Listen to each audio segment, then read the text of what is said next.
nosotros, los maestros, pues ha sido sobre la marcha, que hemos venido desarrollando, implementando y mejorando la instrucción y actividades para nuestros estudiantes. Esto es impostergable. Es nuestra última oportunidad de hacerlo y hacerlo ya. Y esto requiere que de manera masiva nos restringamos y nos quedemos en casa.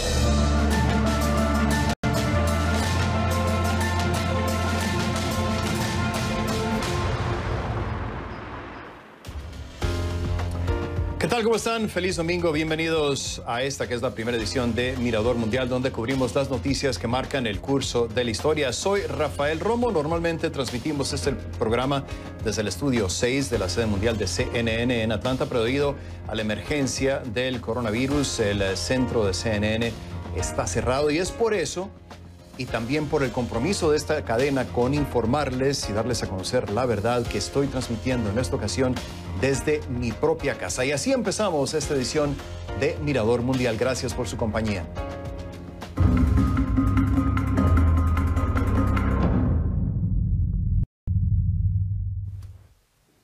Es un pronóstico alarmante para Estados Unidos. En el peor de los casos, según un analista y según un líder en salud en Estados Unidos, la cifra de infecciones en este país podría ascender a los millones y el número de muertos a los cientos de miles. Fue lo que dijo la mañana de este domingo a CNN Anthony Fauci.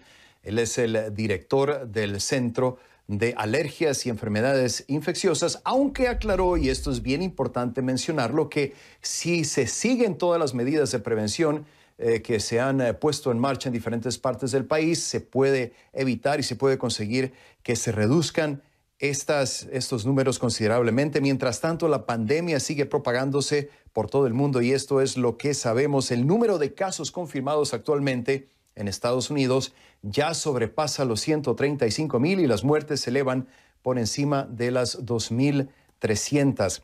De hecho, el número de muertos en el país se duplicó de 1,000 a 2,000 en un periodo de 48 horas del jueves al sábado. Para poner esta cifra en perspectiva, para llegar del primer caso a los 1,000 se tardó todo un mes y de los 1,000 al 2,000 fue en cuestión de 2 días. A nivel global, la cifra de infecciones ya supera los 700,000 con alrededor de 33,000 personas que han muerto a causa del COVID-19. Y usted lo acaba de escuchar en esta cadena. El presidente de Estados Unidos, Donald Trump, se dirigió al país en un mensaje desde el Jardín de Rosas de la Casa Blanca. El presidente habló de varias cosas, entre ellas la celeridad con la cual se construyó un hospital en Nueva York por parte del Cuerpo de Ingenieros del Ejército de Estados Unidos para 2,900 pacientes.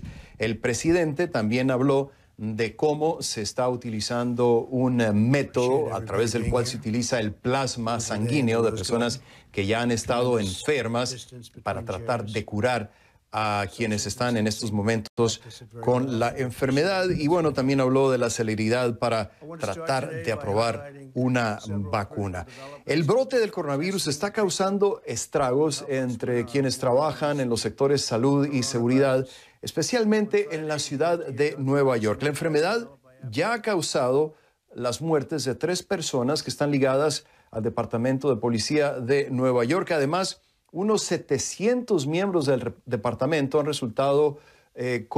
dado positivo, de decir, al virus, una situación que por supuesto preocupa mucho al alcalde de esa ciudad y a las autoridades. Y el gobernador Andrew Cuomo dijo que hay un gran compromiso con estos trabajadores y que los considera héroes y que por su pasión muchas personas están evitando enfermarse con esta enfermedad. Como parte de nuestra cobertura especial, quiero conectarme inmediatamente con María Santana, quien nos acompaña precisamente desde la Gran Manzana con lo último que está sucediendo en Nueva York. María, me da mucho gusto saludarte. ¿Cómo estás? Adelante con el informe.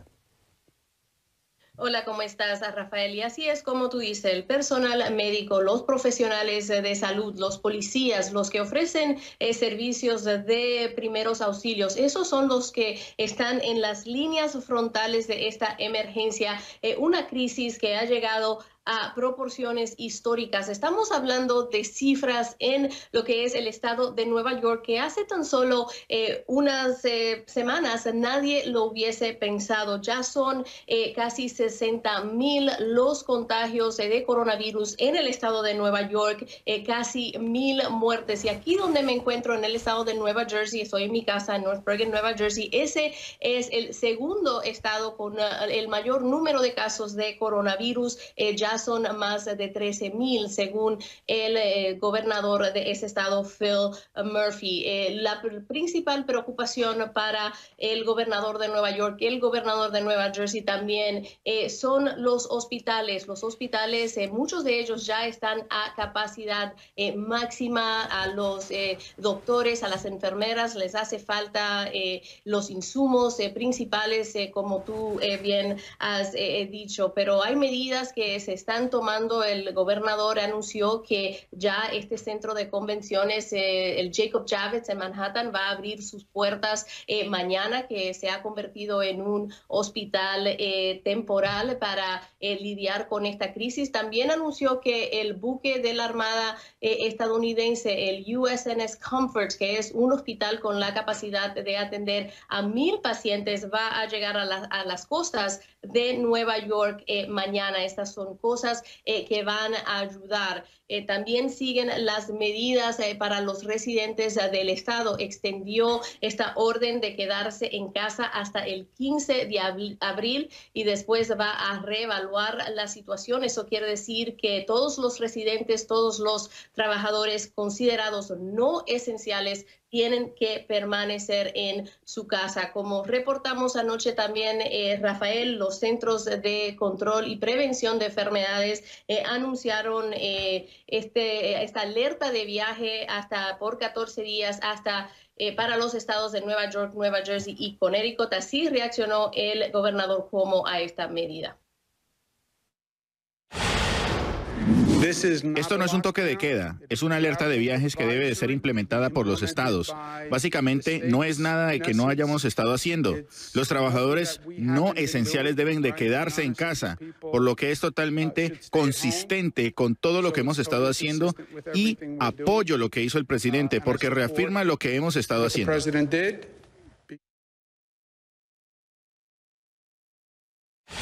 Rafael, el gobernador Cuomo también arremetió contra otros estados que están tratando de tomar sus propias medidas en contra de los residentes del estado de Nueva York, como Rhode Island, que firmó una orden ejecutiva a la gobernadora allá para que todos los autos con placas de Nueva York que estaban entrando al estado iban a ser parados y cuestionados todos los que entraban en el estado, pero eso fue revocado después de una conversación con Cuomo, pero así reaccionó a estas medidas que están tomando estos otros estados.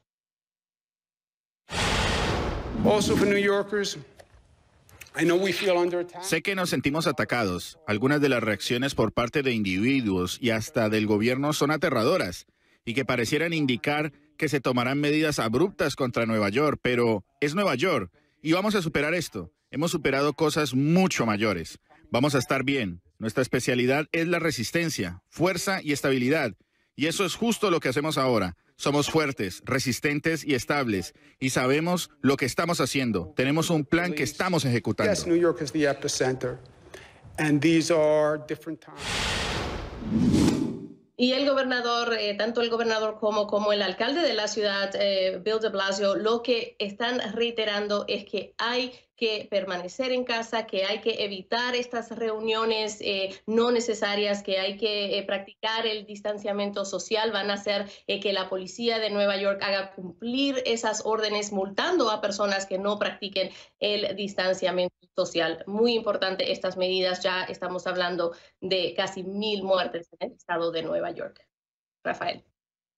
Sí, una situación crítica sin duda alguna. Gracias, María Santana, con el reporte en vivo. Cuídate mucho, por favor. Gracias, María. Gracias. Bueno, la emergencia del coronavirus ha forzado a escuelas en muchas ciudades del país a cerrar sus puertas. De hecho, es probable que algunos estados suspendan las clases por lo que queda del año escolar, que termina en mayo. Y como hemos podido observar aquí en Atlanta, algunos planteles educativos están haciendo uso de la tecnología para que los estudiantes no pierdan el año por completo.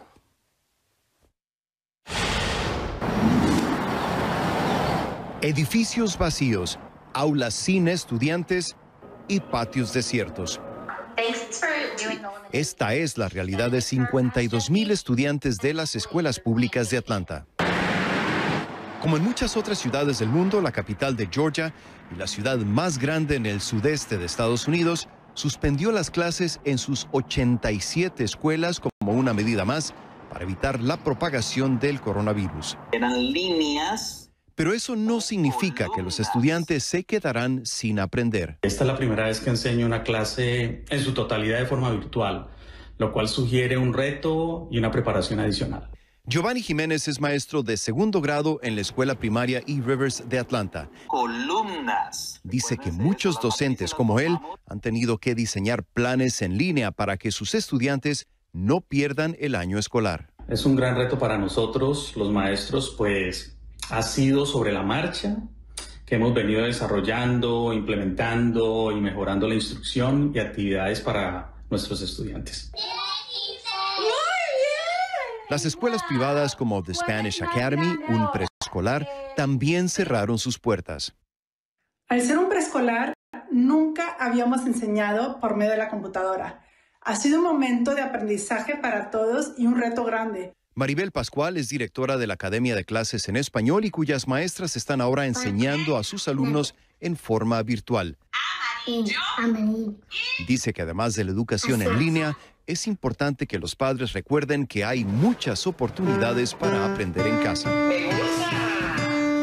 Desde cómo medir líquidos con una taza de medir, practicar motricidad fina insertando cereales tipo Cheerios en pasta o en cintas de zapato, haciendo secuencias con los cubiertos siguiendo un patrón de tenedor, cuchara, cuchillo, o buscar objetos en casa con la letra R o de color rojo. El gobernador del estado, Brian Kemp, decretó que el cierre de las escuelas del estado se mantendrá por lo menos hasta el 24 de abril para la instrucción presencial. Las autoridades ya le habían advertido a los padres de los estudiantes que la suspensión de clases podría extenderse si las circunstancias lo ameritaban. En otras palabras, es posible que los niños no regresen a la escuela antes de que acabe el ciclo escolar a finales de mayo.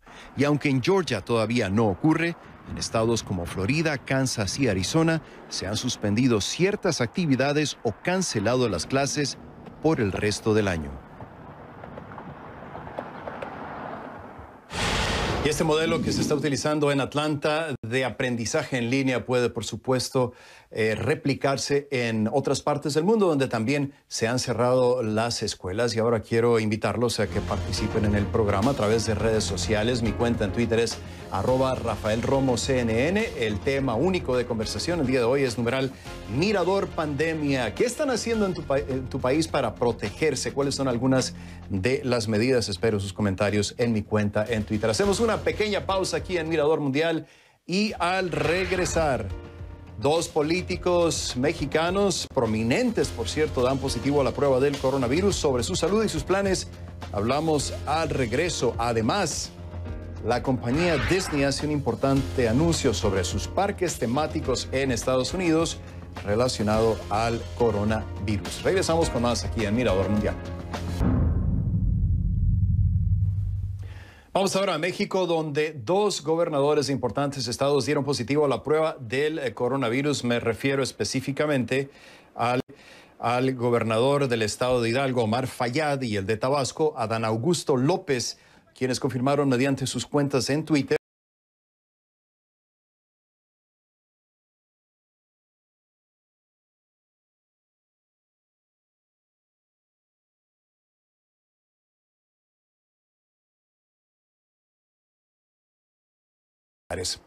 Belén Zapata ha estado cubriendo esta crisis del coronavirus en México y conectamos inmediatamente a la ciudad de Guadalajara, donde se encuentra. Belén, ¿qué tal? ¿Cómo estás? Entiendo que por lo menos uno de estos gobernadores estuvo muy cerca hace unos días del presidente de México, Andrés Manuel López Obrador, y quiero preguntarte si se sabe si hubo algún riesgo de contagio, si el presidente se ha practicado la prueba del coronavirus. ¿Qué se sabe, Belén? Adelante, te escucho. ¿Qué tal, Rafael? Te saludo con mucho gusto. Así es, fue el pasado 18 de marzo cuando el presidente Andrés Manuel López Obrador coincidió con el gobernador del estado de Hidalgo, Omar Fayad. Han pasado 11 días y ayer por la noche, en conferencia de prensa, le preguntaban al subsecretario de Salud, Hugo López-Gatell, si debido a esta cercanía con el gobernador, el presidente Andrés Manuel López Obrador se sometería a la prueba del coronavirus. El subsecretario López-Gatell ha sido enfático, Rafael. Ha dicho que el presidente no se someterá a esta prueba en tanto no presente síntomas. Así lo explicó. Escuchemos. No aplica porque el periodo relevante de contagiosidad empieza en el caso de la persona afectada en el momento en que empieza a desarrollar síntomas. La probabilidad de que una persona en el periodo previo a los síntomas, es decir, el periodo de incubación, sea contagioso es muy bajo, y además hacer la prueba en una persona cualquiera, sea el presidente o sea cualquier otro ser humano, tiene un rendimiento muy bajo en la medida en que la persona sea asintomática. Desde luego, si fuera el caso que el licenciado López Obrador tuviera síntomas, sería atendido como corresponde a cualquier otro ser humano. Rafael, como te informaba, esta declaración la dio ayer el subsecretario durante la conferencia de prensa nocturna en la que suele actualizar las cifras respecto a casos de COVID-19 en México. Hasta ayer había 848 casos confirmados, 16 decesos y 1,000 casos sospechosos. El subsecretario ha insistido en este llamado urgente a la población a quedarse en casa. Escuchemos. Esto es impostergable. Es nuestra última oportunidad de hacerlo y hacerlo ya. Y esto requiere que de manera masiva nos restringamos y nos quedemos en casa. Por eso decimos directamente a la sociedad, a todos y cada uno de los miembros de esta República, quédate en casa, quédate en casa. Rafael, mientras este era el llamado del subsecretario, es importante mencionar que el presidente Andrés Manuel López Obrador, aunque se ha sumado a este llamado a la población, él ha continuado con sus actividades habituales. Hoy estuvo en el estado de Sonora, donde ha grabado un mensaje que ha transmitido por redes sociales. Ha dicho que está bien y de buenas, que las pruebas de COVID se aplicarán solo en los casos de las personas que presenten síntomas, y también ha reiterado el llamado a los funcionarios públicos, aquellos que no sea indispensable su labor en estos momentos, a quedarse en casa. Sin embargo, ha dicho que tanto él como otros funcionarios cuya labor es indispensable continuarán con sus actividades y no se aislarán. Rafael, la información que tenemos hasta este momento.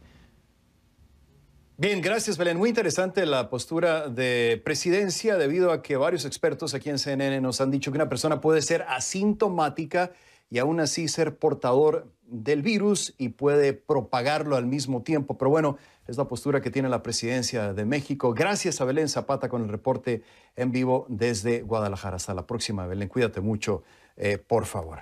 Vamos a pasar ahora a Puerto Rico, donde la cifra de muertos ya ascendió a 5 a raíz del coronavirus. Estos decesos informó el Departamento de Salud de la isla, y específicamente las más recientes víctimas son 2 hombres, uno de 68 años y otro de 42, quienes, de acuerdo con la agencia, presentaban otras complicaciones en su cuadro clínico. Mientras tanto, la isla cuenta al menos 127 contagiados con el coronavirus. El aumento en los casos ha llevado al gobierno a extender el toque de queda y la cuarentena decretada recientemente. Este es el informe de Rafi Rivera. Ante la emergencia que enfrenta Puerto Rico por el COVID-19, la gobernadora Wanda Vázquez anunció que la cuarentena y el toque de queda fueron extendidos hasta el 12 de abril. Vázquez había firmado un decreto el 15 de marzo para ordenar el cierre de negocios privados, centros comerciales y varias agencias gubernamentales, y que el toque de queda estaría en vigor hasta el 30 de marzo. El aumento en los casos positivos en la isla llevó al gobierno a extender este toque de queda y la cuarentena. El gobierno informó que continuarán operando supermercados, farmacias, gasolineras, sucursales bancarias, hospitales y laboratorios. Muchos son los ciudadanos que hacen largas filas en algunos establecimientos de venta de alimentos. Varios opinaron acerca de esta extensión de cuarentena. Lo más importante en estos momentos para combatir el coronavirus, el COVID-19, realmente es el aislamiento social y que la gente obedezca el toque de queda, que no estén saliendo.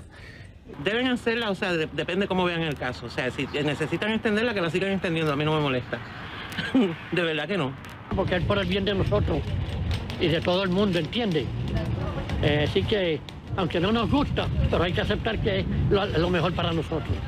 Y es para nosotros mismos, tenemos que cuidarnos. Si no buscamos una manera de cómo cuidarnos, creo que la cosa va a seguir empeorando y hasta ahora, pues, estoy de acuerdo con lo del toque de queda. Por otra parte, el presidente de Estados Unidos, Donald Trump, firmó una declaración de zona de desastre mayor para Puerto Rico, la cual otorgaría fondos federales para enfrentar esa emergencia. El gobierno informó que la Guardia Nacional de Puerto Rico comenzó la instalación de un hospital móvil en el municipio de Mayagüez, en el oeste de la isla, el cual tendría capacidad para 150 enfermos. Para CNN, Rafi Rivera, Dorado, Puerto Rico.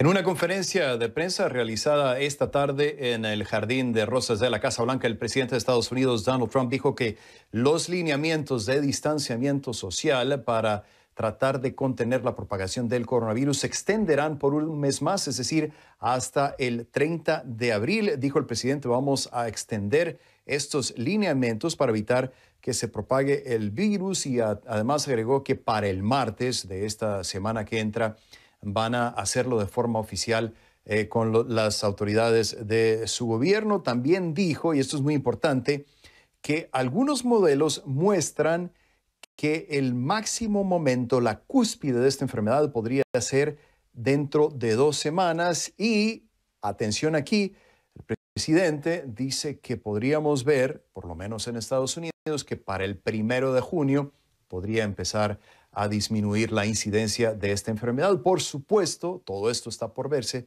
Son algunos de los pronósticos que hacía el presidente esta misma tarde desde el Jardín de Rosas de la Casa Blanca. Y bueno, se ha sugerido en algunos círculos de que podrían empezar a disminuir estas restricciones de distanciamiento social. ¿Cuál es la situación, no solamente en Estados Unidos, sino en algunos países de América Latina? Es lo que le quiero preguntar a mi siguiente invitado aquí en Mirador Mundial. Quiero darle la bienvenida a Esteban Ortiz, médico investigador de la Universidad de las Américas en Quito y especialista en epidemiología, que nos acompaña precisamente en vivo desde la capital ecuatoriana. Doctor Ortiz, bienvenido a Mirador Mundial. Gracias por estar con nosotros. No sé qué tanto escuchó de lo que informábamos sobre lo que dice el presidente de Estados Unidos, Donald Trump, de que se van a extender estos lineamientos de distanciamiento social. Y para empezar, quiero preguntarle eso, doctor. ¿Qué tan importante es que no solamente Estados Unidos, sino todos los países del mundo obedezcan, acaten estas disposiciones de gobierno de distanciamiento social, de mantenernos separados los unos y los otros? Doctor, bienvenido, lo escucho. Muchísimas gracias, Rafael. En realidad es un honor para mí estar aquí nuevamente. Es sumamente importante que nosotros mantengamos el distanciamiento social.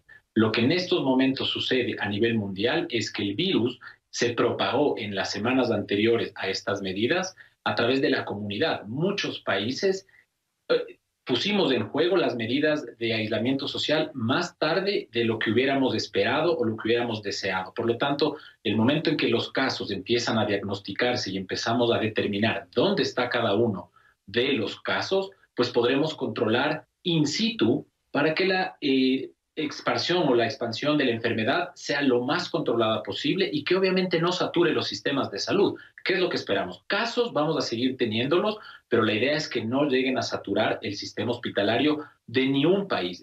Entendamos que en los Estados Unidos, inclusive en China y en otros países, se han desbordado hasta cierto punto ciertos hospitales. No imaginémonos qué podría pasar en la región. Latinoamérica es una región que tiene unos sistemas de salud usualmente divorciados entre lo privado, lo público, y obviamente estamos actualmente sufriendo de una sindemia, ¿no? Que tenemos el dengue, que nos está afectando de manera increíble en los últimos años y es un problema adicional a esto.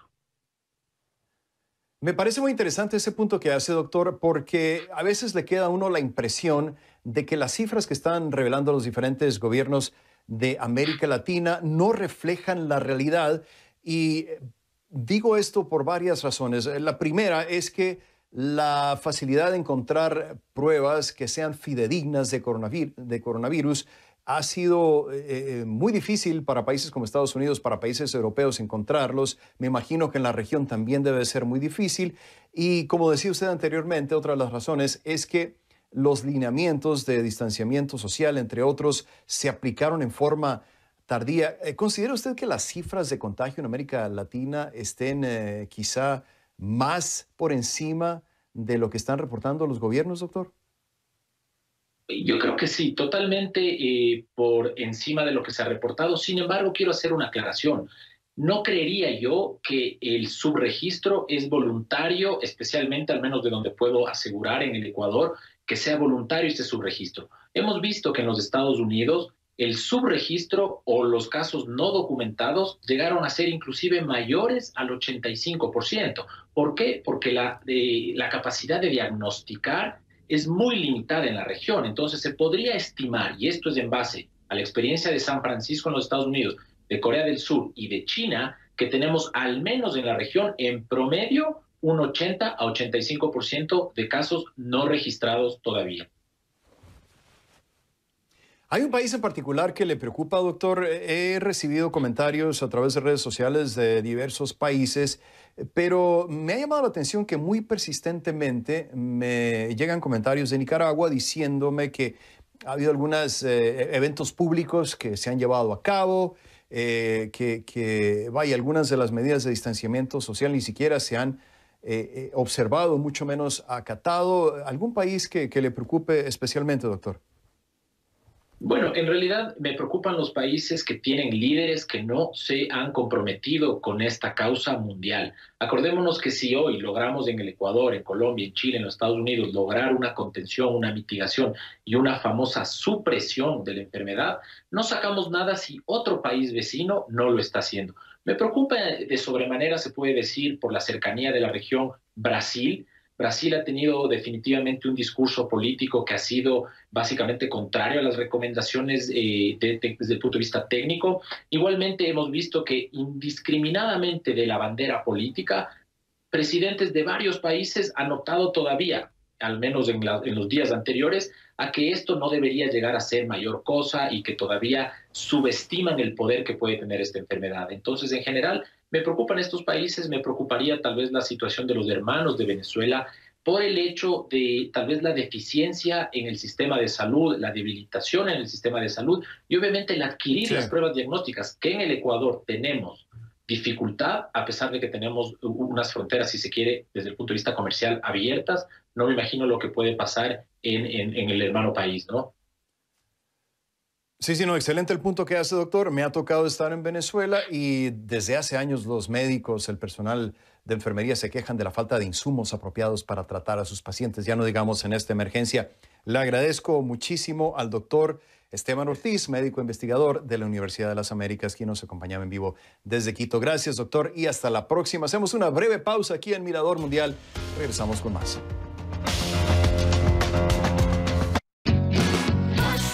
Te lavaste las manos, hay bacterias en todo lo que tocamos. Te puedes En Israel, la crisis por el coronavirus ha hecho que el primer ministro Benjamin Netanyahu y su rival político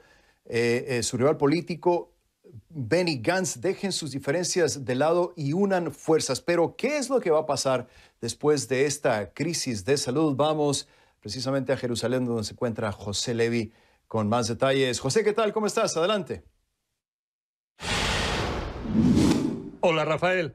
Durante 7 horas anoche estuvieron aquí en Jerusalén el primer ministro Benjamin Netanyahu y el líder de la oposición, líder del Partido Azul y Blanco, Benny Gantz, para hacer lo que aseguran fueron progresos muy significativos que van a permitir aparentemente en los próximos días que ambos sean los que están al frente de un nuevo gobierno de unidad, un gobierno que es calificado como de emergencia nacional. ¿Por qué? Después de más de un año de incertidumbre política, de 3 elecciones consecutivas sin que hubiera un claro ganador, ahora es precisamente la crisis por el coronavirus, algo que tiene derivaciones en el tema sanitario, también en el tema económico, del paro, sobre todo, que está creciente en Israel, y entonces esto lleva a ambos líderes a dejar las diferencias de lado e intentar unir fuerzas. ¿Qué es lo que se ha acordado hasta ahora? Que en el primer año y medio será Benjamin Netanyahu el jefe de gobierno, y en la segunda etapa de año y medio será Benny Gantz el jefe del Ejecutivo. Entonces todo esto va a llevar a que cuando se supere la crisis del coronavirus, Benjamin Netanyahu va a estar sentado en el banquillo de los acusados como primer ministro, con cargos en 3 casos distintos de corrupción, algo sin precedentes en la historia de Israel. Rafael.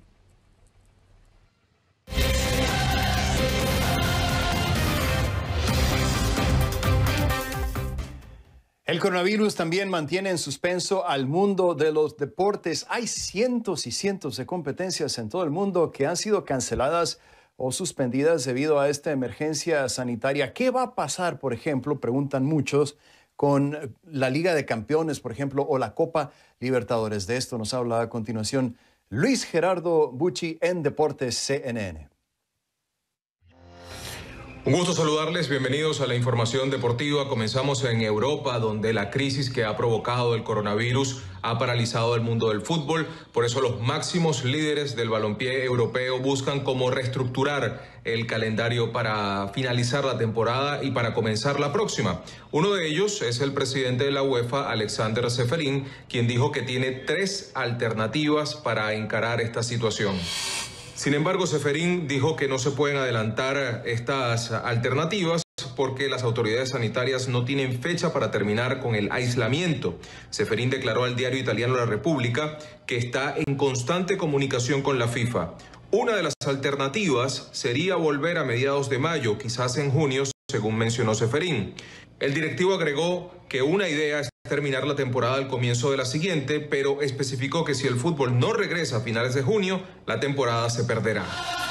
Y el presidente de la Confederación Sudamericana de Fútbol, Alejandro Domínguez, ha dicho que hay que poner el foco en la salud y no en la política. Esto tras las palabras del presidente de la FIFA, Gianni Infantino, quien ha propuesto un cambio de formato en los torneos que les permita terminar la temporada y evitar así la crisis que ha provocado el coronavirus. Alejandro Domínguez ha dicho que hay que pensar en la manera en cómo ayudar a los jugadores, a los clubes y a las federaciones de salir de esta situación gravísima que ha afectado a cada uno como persona.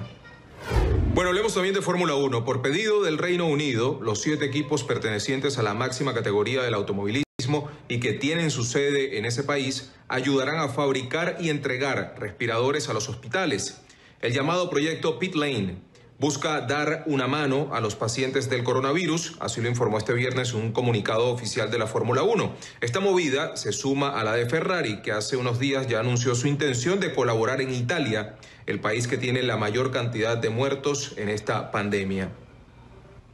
Bien, recuerden que pueden encontrar todo esto y mucho más en nuestras plataformas digitales y por supuesto en nuestras redes sociales. Vuelvo con ustedes al estudio.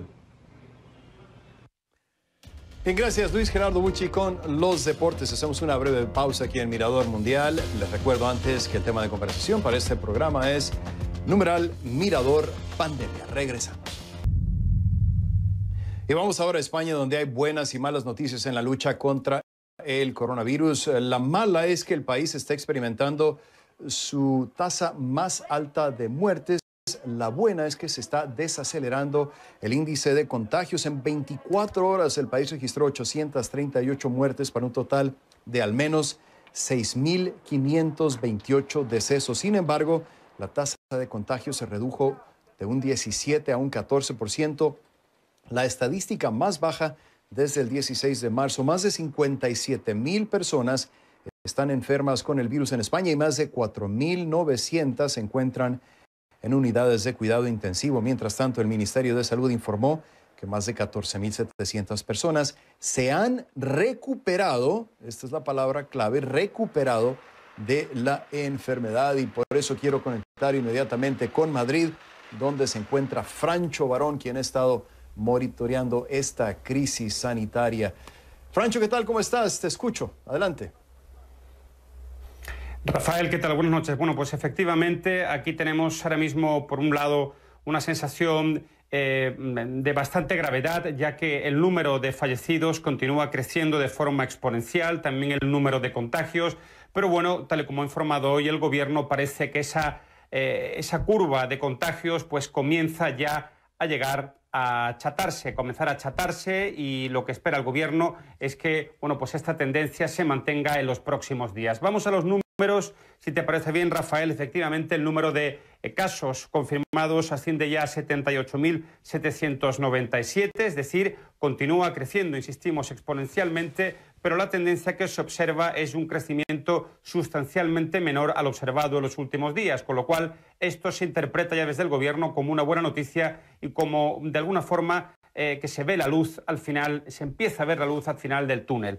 Los fallecidos, bueno, pues ya ascienden, como tú bien decías, a 6.528, son 838 más que ayer, algo que marca un récord en el número de fallecidos que se ha ido contabilizando intradía durante la última semana, pero que también, como decimos, bueno, pues porcentualmente hay una pequeña caída, hay un pequeño descenso en esta tendencia. Y por último, bueno, insistimos en el número de curados, los recuperados, son ya 14.709, con lo cual esto es una información que hay que celebrar. Pero bueno, a partir de justamente ahora, ya hemos pasado aquí de las 12 de la noche, lo que ha sucedido ya a partir de hoy, el día 30, es que entra en vigor este decreto real aprobado por el gobierno ayer, antes de ayer, el sábado, quiero decir, en el cual bueno, pues se paraliza ya definitivamente la economía española, todo lo que no sean consideradas actividades esenciales para el funcionamiento del país. Bueno, ¿cuáles son estas excepciones, Rafael?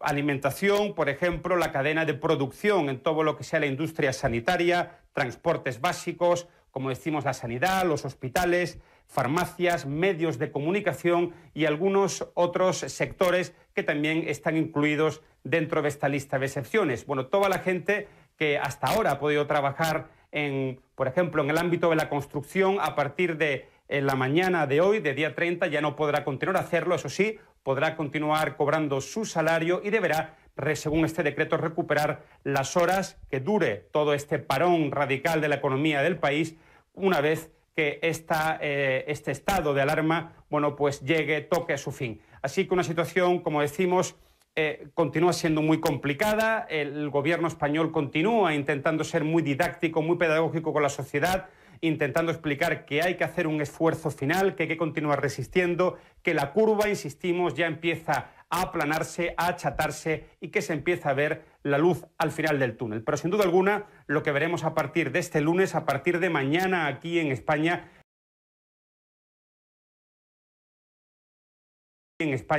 es una situación de parón económico, de parálisis del país, aún mayor del presenciado, del observado en los últimos días. Rafael. Muy bien, gracias, Francho Barón, con el reporte en vivo desde Madrid, capital. Gracias, Francho. Cuídate mucho, por favor.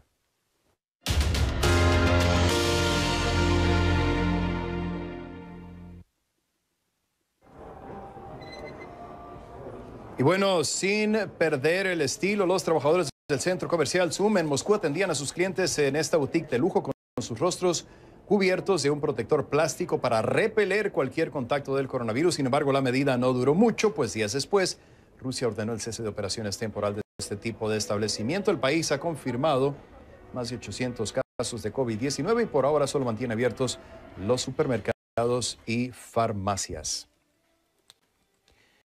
Es una de las calles más famosas del mundo, Abbey Road, un sitio que los Beatles, legendaria banda británica, hizo famoso a nivel mundial. Se encuentra por estos días completamente desierto debido a la emergencia del coronavirus. Esto le ha dado una oportunidad a las autoridades para que le den una manita de gato y se vea más brillante que de costumbre. Así que hay buenas noticias dentro de esta gran emergencia. De esta forma llegamos al final de una edición más de Mirador Mundial. Recuerde que los fines de semana también hay noticias y quiero recordarles que en CNN estamos practicando el distanciamiento social, por eso estoy transmitiendo en vivo desde mi casa, pero no estamos practicando el distanciamiento informativo. Seguiremos aquí al pie del cañón para que usted esté bien informado las 24 horas del día. Soy Rafael Romo en Atlanta, en mi casa. Gracias por su atención y hasta la próxima.